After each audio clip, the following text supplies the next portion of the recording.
دعا کی بڑی طاقت ہے۔ میرے نبی پاک نے فرمایا دعا مومن کا ہتھیار ہے، دعا مومن کا حضور نے فرمایا تقدیر کو سوائے دعا کے کوئی چیز نہیں بدل سکتی۔ دعا مومن کا ہتھیار ہے، یہ کافر کے پاس کوئی نہیں، یہ ہتھیار ہے مومن کا۔ اللہ کرے آپ کو سمجھ آئے، پھر سنیں، کئی بار کہہ چکا ہوں یہ ہتھیار ہے۔ کافر کے مقابلے میں جو تیرے پاس سب سے بڑا ہتھیار ہے وہ دعا ہے۔ دعائیں کرانی چھوڑ دی، کرنی چھوڑ دی، لینی چھوڑ دی۔ حضرت سیدنا انس بن مالک رضی اللہ تعالیٰ عنہ فرمایا کرتے تھے میں نے وہ رنگ دیکھا ہے جب حضور دعا مانگتے تھے اور حضور کی مقدس آنکھوں میں آنسو بھی ساتھ ہی بہا کرتے تھے، میں نے وہ انداز دیکھا ہے۔ میرے نبی پاک صلی اللہ تعالیٰ علیہ وسلم نے فرمایا ہر چیز اپنے رب سے مانگ، ہر چیز مانگ۔ یا رسول اللہ کیا کچھ؟ میرے محبوب نے فرمایا تیرے گھر میں نمک بھی ختم ہو جائے تو وہ بھی اپنے رب سے مانگا کر، تو مانگنا وہ تجھے دے گا، تو اس کی بارگاہ میں کشکول طلب دراز تو کرنا۔ اور ترمذی شریف میں عجیب لفظ ہیں، رسول کائنات نے فرمایا، رب کریم فرماتا ہے جب میرا بندہ ہاتھ اٹھاتا ہے نا تو مجھے حیا آتی ہے کہ میں خالی کیسے لوٹا دوں اس کے۔ اتنے بڑے بادشاہ کی بارگاہ میں کریم محبوب فرمانے لگے بندوں کے سامنے دکھ نہ بیان کرنا، اللہ تجھے کبھی غنی نہیں کرے گا، تو اپنے دکھ اپنے رب کو بتا، تو دعائیں مانگ، تو اس کی بارگاہ میں حاضر ہو، تو اس کے حضور عرض کر۔ فرمایا اپنے دکھ اپنے رب کو بتا، وہ جلدی کرے یا دیر سے کرے تجھے ساری دنیا سے بے نیاز کر دے گا، تجھے کسی کا محتاج نہیں رہنے دے گا۔ کبھی 10 منٹ عادت ہو جائے نا دعا مانگنے کی علیحدہ سے رات کو، حضور نے فرمایا جو فرض نماز کے بعد دعا مانگے اللہ اس کی قبول کر لیتا ہے۔ نبی پاک صلی اللہ تعالیٰ علیہ وسلم نے فرمایا اللہ مسافر کی دعا قبول فرماتا ہے۔ حضور نے فرمایا اللہ مظلوم کی دعا قبول فرماتا ہے۔ حضور نے فرمایا بیمار سے دعا کراؤ اللہ اس کی دعا قبول فرماتا ہے۔ میرے نبی پاک نے فرمایا ماں باپ جب بھی اولاد کے لیے ہاتھ اٹھائیں، ویسے تے بلے شاہ تو آسمانی اڈ دیاں ہی پھڑ دیں، جڑا گھر بیٹھا انہوں پڑھیا ہی نہیں۔ حضور فرمانے لگے ماں باپ جب بھی اولاد کے لیے دعا فرمائیں اللہ ان کی دعا کو قبول کرتا ہے۔ آپ اپنا تعلق بنائیں، دعا کے ساتھ، عبادت کے ساتھ، مصلی کے ساتھ رشتہ بنائیں، استغفار پڑھیں۔ او میری ملت کے جوانوں، مزہ نہیں آ جاتا جب ساری دنیا سوئی ہو، ساری دنیا، اور بستر بھی گرم ہو اور نیند بھی پورا غلبہ کر رہی ہو، اور اچانک گھنٹی بجے دماغ میں، آنکھ کھلے، گھڑی پہ نظر پڑے، 3:30 4 بجے کا پیغام گھڑی بتائے، اور کوئی چڑھتی جوانی والا اٹھ کے وضو کرے، اور جب وہ مصلی کھول کے بچھائے تو مدینے والے محبوب کہتے ہیں کہ ہر نماز پہ رب ثواب دیتا ہے، اور جو اٹھ کے تہجد کی نماز پڑھے اسے دیکھ کے تو رب مسکراتا ہے، جو اس کی شان کے لائق ہے، جو اس کی شان کے لائق، وہ مسکراتا ہے، خوش ہوتا ہے کہ میرا بندہ تہجد میں اٹھ گیا، وہ مسکراتا ہے۔ کاش ہماری صبحیں کبھی اپنے مالک کے نام ہو جائیں۔ یہ نبی کریم نے وعدہ کیا ہے کہ تو سورت واقعہ پڑھ تیرے گھر میں فاقہ نہیں آئے۔ حضرت عبداللہ ابن مسعود رضی اللہ تعالیٰ عنہ بیمار تھے تو حضرت عثمان غنی رضی اللہ تعالیٰ عنہ تیمارداری کے لیے تشریف لے گئے، اور جا کر کے کہا کہ آپ بڑے بیمار ہیں، آپ کی بیٹیاں زیادہ ہیں، میں چاہتا ہوں کہ خزانے میں سے کچھ مدد کروں۔ تو سیدنا عبداللہ ابن مسعود رضی اللہ تعالیٰ عنہ اٹھ کے بیٹھ گئے اور کہنے لگے امیر المومنین اللہ آپ کو میری طرف سے، میری بیٹیوں کی طرف سے بہتر صلہ دے، میری بیٹیوں کو کسی خزانے کی ضرورت نہیں، میں نے انہیں خزانہ دے دیا ہے۔ کہا جناب آپ نے کون سا خزانہ دیا ہے، میں آپ کے مالی معاملات کو جانتا ہوں۔ تو فرمانے لگے امیر المومنین میرے نبی کریم نے فرمایا ہے جو سورت واقعہ پڑھے اسے کبھی فاقہ نہیں آتا، میں نے بیٹیوں کو یاد کرا دی ہے، یہ خزانہ میں نے انہیں دے دیا ہے۔ وہ سارے والدین سنیں جو بیٹیوں کے لیے پریشان رہتے ہیں۔ حضرت عبداللہ ابن مسعود نصیحت کر رہے ہیں، فرمانے لگے میں نے سورت واقعہ یاد بھی کرا دی ہے، پڑھنے کی عادت بھی ڈال دی ہے۔ حضور نے فرمایا ہے جو سورت واقعہ پڑھے اسے فاقہ نہیں آتا۔ کہنے لگے چاند تو اپنی جگہ چھوڑ سکتا ہے، سورج گر سکتا ہے، تارے ٹوٹ سکتے ہیں، پر مدینے والے رسول کی بات غلط نہیں ہو سکتی۔ حضور نے فرمایا فاقہ نہیں آئے گا تو انشاءاللہ کبھی بھی نہیں آئے گا۔ ایک بزرگ فرماتے ہیں میں نے دعا مانگنے کا طریقہ اپنی بیوی سے سیکھا، دعا مانگنے کا طریقہ اپنی سیکھنے والے تو اپنے بچوں سے بھی سیکھ لیتے ہیں، سیکھنے والے تو ہر ایک سے سیکھتے ہیں۔ وہ کہتے ہیں میں نے دعا مانگنے کا سلیقہ اپنی بیوی سے سیکھا ہے۔ حضرت وہ کس طرح؟ فرمانے لگے میری بیوی نے نا مجھے کوئی کام بتایا، کچھ پیسوں کی ضرورت کے لیے کہا، تو میں نے اسے کہا کہ بھئی ابھی میرے پاس نہیں ہے، کچھ دنوں میں آتے ہیں تو میں دے دوں گا۔ عورتوں کی عادت ہوتی ہے، وہ بار بار یاد کراتی ہیں، 2-4 دنوں کے بعد پھر اس نے کہا حضرت وہ میں نے کہا تھا کچھ پیسے، میں نے اسے کہا کہ ابھی میرے پاس نہیں ہے، کچھ دنوں میں ملتے ہیں تو میں تمہیں دے دوں گا۔ اس نے کچھ دنوں کے بعد پھر کہا حضور وہ میں نے کچھ پیسے کہے تھے۔ فرماتے میں نے ڈانٹ دیا، میں نے کہا کہ کیا تو روز مجھے شرمندہ کرتی ہے، کہا نا میرے پاس نہیں ہے، ہوں گے تو دے دوں گا، تو روز یاد کراتی ہے۔ فرماتے ہیں اس نے پہلے تو میری ڈانٹ کو سہا، پھر میرے سخت جملوں نے اس کی آنکھوں میں آنسو پیدا کر دیے، پھر اس نے اپنے آنچل میں اپنے اس دکھ کو سمیٹا، اور پھر اس نے ایک جملہ کہا تو میں رو پڑا، اور مجھے اپنے رب سے مانگنے کا طریقہ آ گیا۔ مجھے کہنے لگی حضرت جی آپ نے ڈانٹ دیا، میں نے سہ لیا، پر آپ ہی میرے شوہر ہیں، بتائیں نا آپ سے نہ کہوں تو میں کس سے جا کے کہوں۔ فرماتے ہیں میں رو پڑا، اور میں کھل کے رویا، اور میں تڑپ کے رویا، اور پھر میری سسکیاں بند گئیں۔ تو مجھے کہنے لگی آپ کو کیا ہوا؟ میں نے کہا مجھے بھی دعا مانگنی آ گئی ہے۔ جب میں اسے کہوں گا نا اللہ تو ہی میرا رب ہے، میں تجھ سے نہ کہوں تو میں کس سے جا کے کہوں؟ میں کیوں کسی بندے سے سوال کروں؟ میں کیوں کسی دنیا دار سے کہوں؟ میں تیرے بندوں کا، نیک بندوں کا وسیلہ لے کے، تیرے محبوب کی غلامی لے کے تیری بارگاہ میں آیا، تجھ سے نہ مانگوں تو کس سے مانگوں؟ سمجھ آ گئی ہے جب میں اس رنگ میں مانگوں گا تو پھر رب میرے اوپر بڑا ہی فضل فرمائے گا، وہ میرے اوپر بڑی رحمت کرے گا، وہ میرے لیے آسانیاں کرے گا۔ عزیز دوستو، ہم اس طرح کرنے لگ گئے ہیں کہ ہم نے نا اپنے تعلقات پر اعتماد کرنا شروع کر دیا ہے۔ میرے تعلقات بہت ہیں، ہم نے اپنی دولت پر اعتماد کرنا شروع کر دیا ہے، میرے پاس دولت بہت ہے، ہم نے اپنے علم پر، اپنی شہرت پر اعتماد کرنا شروع کر دیا ہے کہ میرے پاس فلاں چیز بہت ہے۔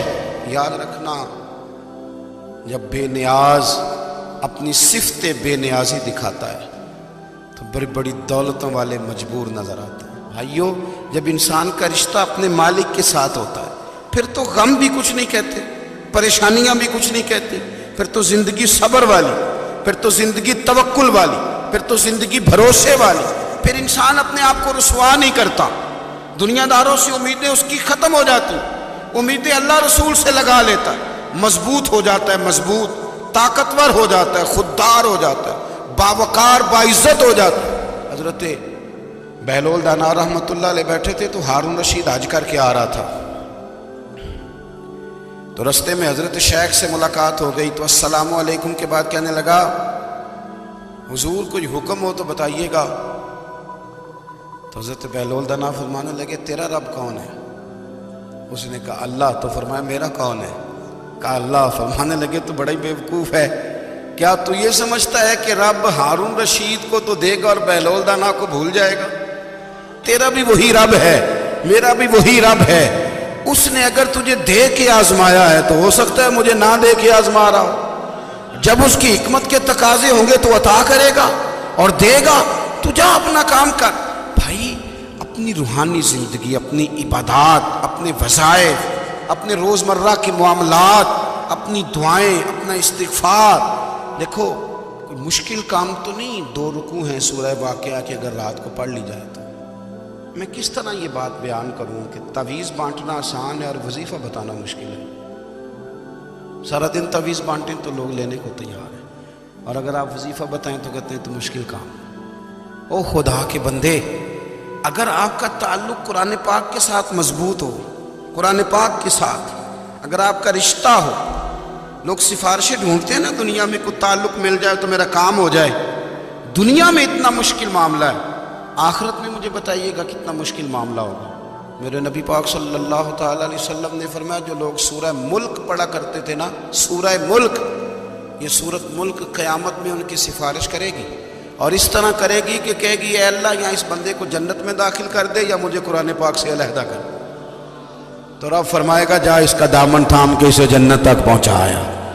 آپ بات کو سمجھیں، جب آپ کے تعلقات اپنے معاملات کے ساتھ مضبوط ہوں گے. حضرت عبداللہ ابن عمر کو نبی پاک نے فرمایا تھا راجل صالح، یہ نیک بندہ ہے، یہ متقی آدمی. حضرت عبداللہ ابن عمر رضی اللہ تعالیٰ عنہ سیدنا فاروق اعظم رضی اللہ تعالیٰ عنہ کے صاحبزادے ہیں، اور ان کی ہمشیرہ سیدہ حفصہ رضی اللہ تعالیٰ عنہ حضور کی زوجہ محترمہ. ایک دن اپنی ہمشیرہ سے کہنے لگے کہ نبی کریم صلی اللہ تعالیٰ علیہ وسلم گھر میں آئے نا، اور اگر حضور غم امت میں پریشان نہ ہوں، طبیعت کو حشاش بشاش دیکھو، تو ذرا پوچھنا تو صحیح حضور کا میرے بارے میں کیا خیال ہے، پوچھنا تو صحیح کہ کریم کی بارگاہ میں میرا کیا مقام ہے، میرے بارے میں حضور کیا فرماتے ہیں. اب بہن کو کام بتائے اور بتائے بھی بھائی، اور پھر بہن وہ کام نہ کرے، یہ تاریخ میں ہوتا نہیں.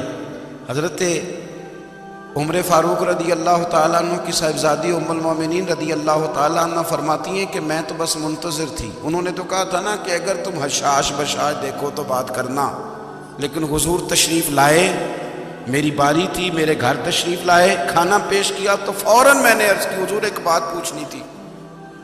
تو حضور نے فرمایا پوچھئے. میں نے عرض کی حضور میرے بھائی عبداللہ ابن عمر کے بارے میں آپ کا کیا خیال ہے؟ نوجوانوں میری بات پہ غور کرنا، میرے بھائی کے بارے میں آپ کا کیا خیال ہے؟ تو نبی کریم صلی اللہ تعالیٰ علیہ وآلہ وسلم نے میری طرف دیکھا، اور پھر حضور زیر لب تھوڑا مسکرائے. حضور مسکرا دیتے تھے نا تو جو بڑا دکھی ہوتا تھا وہ بھی ہنس پڑتا تھا. اب سوال پیدا ہوتا تھا کہ پھر تو اس مسکراہٹ کے لیے انتظار کرنا پڑتا ہوگا کئی مہینے کہ حضور مسکرائیں تو رونے والے ہنسیں. تو اعلیٰ حضرت فرماتے نہیں، انتظار نہیں کرنا پڑتا، یہ مسکراتے رہنا تو حضور کی عادت ہے. جس کی تسکین سے روتے ہوئے ہنس پڑے، اس تبسم کی عادت پہ لاکھوں سلام. یعنی یہ تو عادت ہے حضور کی مسکراتے رہنا، اس کے لیے انتظار نہیں کرنا پڑتا. بھائیو آپ خیال رکھیں گے، غور کریں گے. حضرت عبداللہ ابن عمر رضی اللہ تعالیٰ عنہ کے بارے میں پوچھا تو سیدہ فرماتی ہیں کہ نبی کریم صلی اللہ تعالیٰ علیہ وسلم نے زیر لب مسکرائے اور فرمایا حفصہ تیرا بھائی ہے تو اچھا، لیکن میں نے سنا ہے کہ عشاء کی نماز پڑھتا ہے تو فجر تک سویا ہی رہتا ہے. او نوجوانوں، 10 بجے تک سونے کی بات نہیں ہوئی، 9 بجے تک سونے کی بات نہیں ہوئی، 11 بجے اٹھنے کی بات نہیں. حضور فرمانے لگے میں نے سنا ہے کہ عشاء کی نماز پڑھ کے سو جاتا ہے اور فجر تک سویا ہی رہتا ہے، اسے چاہیے کہ تہجد کے وقت اٹھا کرے، اللہ کی بارگاہ میں حاضر ہوا کرے، آہوزاری کرے، سجدے کرے، عبادت کرے. اٹھتا ہے اور فجر میں جا کے اٹھتا ہے. حضرت جناب حفصہ رضی اللہ تعالیٰ عنہ کہتی ہیں میں نے جناب عبداللہ ابن عمر کو پیغام دیا اور میں نے کہا میرے جوان بھائی سن. نبی پاک نے فرمایا ہے تو اچھا پر تہجد میں نہیں اٹھتا، نفل نہیں پڑھتا. نبی کریم علیہ السلام نے فرمایا بندہ نفلوں کے ذریعے رب کے قریب جاتا ہے، اور اتنا قریب جاتا ہے کہ پھر اللہ اس کی زبان بن جاتا ہے، اللہ اس کی آنکھیں بن جاتا ہے، کان بن جاتا ہے، ہاتھ اور پیر بن جاتا ہے. تو یہ تو عبادت ہے، یہ تو اللہ کی بارگاہ کی حاضری ہے جو آپ کو اللہ کے قریب کرے گی. تو اپنے نماز کو اہمیت دے کے ادا کریں، نمازیں موبائل بند کر کے ادا کریں. لیکن نا کچھ لوگ کہتے ہیں مجھے ٹائم نہیں ملتا نماز کا، تو میں کہتا ہوں یہ آپ نے بڑی جرت کی بات کی ہے. مجھے کو میرا پیر بھائی کہہ دینا میرے پاس ٹائم نہیں ہے آپ کو ملنے کا، تو میں کہتا ہوں آج کے بعد آنا ہی نہ. تو کیا سمجھتا ہے تو بہت بڑا آدمی ہے، تیرے پاس ٹائم نہیں ہے اور ہمیں ملنے کا ٹائم، موج کر. تو آپ نے اللہ رسول کو کہہ دیا ٹائم نہیں. اور عجیب فلسفہ ہے نا، کہا جائے نماز پڑھنے آؤ تو کہتے ہیں کپڑے ٹھیک نہیں، اور کہا جائے کہ آؤ ذرا دعوت پہ چلیں تو کہتے ہیں 1 منٹ ٹھہر میں کپڑے بدل کے آیا.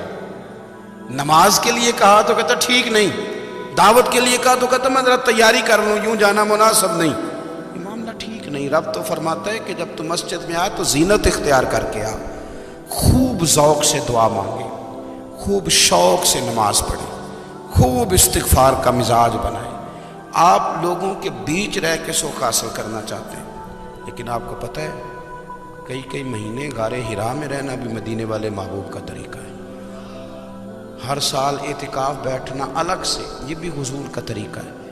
مسجد نبوی کے اندر دروازہ کھلتا تھا نبی کریم کا، پر گھر کے اندر نفل پڑھے نبی پاک۔ اور حضور فرماتے ہیں کچھ نفل نماز گھر میں بھی پڑھا کرو، گھر کو قبرستان نہ بناؤ۔ ہمارا گھر اللہ کے ذکر سے آباد ہوگا۔ اگر ہم نماز پڑھیں گے نا، میں جب سنت پڑھنے کے لیے گھر میں کھڑا ہوتا ہوں تو میرا جو 2.5-3 سال کا بیٹا ہے نا، وہ بھی میرے ساتھ نماز پڑھنی شروع کر دے۔ اسے پتہ کوئی نہیں نماز کیا ہوتی ہے، لیکن وہ بھی نا سجدہ نہ بھی کرنا ہے تو ساتھ لیٹ ضرور جاتا ہے۔ پتہ چلا بچے لیکچر دینے سے نماز نہیں پڑھتے، نماز شروع کر دیں تو بچے بھی شروع کر دیتے ہیں۔ ہم جب پریشان ہوتے ہیں تو لیکچر دیتے ہیں، تو لیکچر تو باہر شاید چل جائے، گھر میں کیسے چلے گا؟ گھر میں تو عمل چلے گا۔ حضرت ابو الحسن رحمۃ اللہ تعالیٰ علیہ حضرت معاذ ابن جبل رضی اللہ تعالیٰ عنہ کے پاس بیٹھا کرتے تھے۔ فرماتے ہیں ان سے جو پیار بڑھا تو پھر میرا مصلی سے بھی بڑھ گیا۔ تابعی ہیں، فرماتے ہیں صحابی رسول سے محبت ہوئی تو ذکر سے بھی ہو گئی، پھر درود شریف سے بھی ہو گئی۔ محبت ان سے بڑھی تو پھر اللہ نے مسجد کا پیار بھی بڑھا دیا۔ آپ فرماتے ہیں کہ میری ہر وقت طبیعت چاہتی تھی کہ بس اللہ اللہ کروں، بس اللہ اللہ کروں، بس نا میں ذرا تھوڑی جان چھڑاؤں لوگوں سے، کوئی 10 منٹ ملے تو میں کوئی 4 نفل پڑھ لوں، میں تھوڑا سا نا بچوں لوگوں سے، اور مجھے تسبیح ملے تو میں نا کچھ 400-500 دفعہ استغفار پڑھوں، سبحان اللہ، الحمدللہ، اللہ اکبر، لا حول ولا قوت الا باللہ، میں نا تسبیحات پڑھوں۔ فرماتے ہیں کہ بچے تھے گھر میں 6-7، غربت تھی، کام ملتا کوئی نہیں تھا، اور میں کام چور نہیں تھا، کام ڈھونڈتا تھا، پر اللہ کی قدرت کے کام نہیں ملتا تھا۔ فرماتے ہیں کہ میں نے ایک دن اپنی اہلیہ سے کہا کہ آج میں پھر جاتا ہوں کام ڈھونڈنے، تو میری بیوی بڑی فرما بردار تھی، پر اس دن نا غربت کے ہاتھوں تنگ آ کے کہنے لگی آج نانا کوئی تو چیز لے کے آیا، تو مجھ سے بچوں کی بھوک نہیں دیکھی جاتی، سب روگاں دا روگ محمد جس دا نام غریبی، کنڈ بلا کے لنگ جاندے نہیں دوست یار قریبی، آج نہ کچھ لے کے آیا تو میں بچے لے کے چلی جاؤں گی۔ شیخ فرماتے ہیں کہ میں بڑا پریشان گھر سے نکلا، پر میں نے صبح سے لے کے زور تک کام ڈھونڈا، کام ملا کوئی نہیں، تو میرے دل میں خیال آیا چلو کام نہیں ملتا تو اللہ اللہ تو کرے نا، چلو بندوں کی مزدوری نہیں ملتی تو رب کریم کی عبادت ہی کرتے ہیں۔ فرماتے ہیں کہ میں نے نا فرات کے پانی سے وضو کیا، نہر کے، شدید دھوپ تھی، ساتھ ریت تھی اور ریت تپ رہی تھی، میں نے اپنا رومال وہیں مصلی کے طور پر بچھا لیا، اور فرماتے ہیں کہ زور سے لے کر عصر تک نماز پڑھی، دھوپ بھی پورے زور پہ، پر میرے سجدے کا ذوق بھی پورے زور پہ۔ فرماتے ہیں سورج بھی چمک رہا ہے اور رب کی عبادت کا ذوق بھی پورے زور پہ، میں سجدہ کروں تو پھر میرا اٹھانے کو جی نہ چاہے۔ میرے استاد لکھا کرتے تھے، یہ ان کا شعر ہے، وہ کہا کرتے تھے مجھے سوز دے، مجھے ساز دے، اور مجھے نیم شب کا نیاز دے، دم سجدہ خود کو میں توڑ دوں، مجھے ایسا ذوق نماز دے، اور میں تیری بہار کا پھول ہوں، میں کھلا بھی ہوں تو تیرے لیے، مجھے میری شاخ سے توڑ لے، مجھے اپنی زلف کا ناز دے۔ بھائی فرماتے ہیں کہ عصر تک میں نے نفل پڑھے، دل ڈھلنے لگا، عصر کی نماز پڑھی اور میں وہاں سے چلا۔ اب میں جب نکلنے لگا تو دل میں خیال آیا کہ چھوٹی چھوٹی دیواریں ہیں گھر کی، بغیر کچھ لیے جاؤں گا تو بیوی دور سے دیکھے گی تو شور کرے گی کہ پھر خالی ہاتھ آ گیا ہے۔ کہتے میں نے اپنی اسی رومال میں جس پہ میں نے نماز پڑھی تھی نا، رومال میں کی آخی دے پنجابی صافہ، کہتے ہیں اسی میں نا میں نے کچھ ریت بھر لی کہ وہ دور سے دیکھے گی تو سمجھے گی کچھ لے کے آیا ہے، چلو جا کے اسے بتا دوں گا کہ آج پھر مزدوری نہیں ملی۔ کہتے ہیں وہ ریت لے کر جب میں گھر میں گیا تو پہلے بیوی دروازے پہ کھڑی ہوتی تھی، پوچھتی تھی خالی ہاتھ آ گئے ہو؟ آج میں نے دیکھا تو ہے ہی کوئی نہیں۔ فرماتے ہیں میں اندر داخل ہوا، سلام لیے، کونے میں میں نے وہ رومال رکھ دیا اور میں نے آواز دی کہ بھلی مانس کہاں ہو؟ تو وہ کہنے لگی آپ منہ ہاتھ دھو لیں، میں روٹی لے کے آئی۔ میں نے کہا روٹی کہاں سے آ گئی؟ یہاں تو کئی دنوں کے فاقے، تو کئی دنوں کی غربت ہے، یہاں تو اس گھر میں تو فقیری ہے۔ فرماتے ہیں کہ وہ روٹی لے کے آئی اور اس وقت کی جو موجودہ نعمتیں تھیں، سمجھ لیں سلاد، اچار، ہر چیز ساتھ لائی۔ میں نے کہا کہ بچے کہاں گئے؟ کہنے لگی وہ کھانا کھا کے کھیلنے گئے، آپ کھانا کھا لیں آ جاتے۔ کھانا اس نے چن دیا، میں نے حیرت انگیز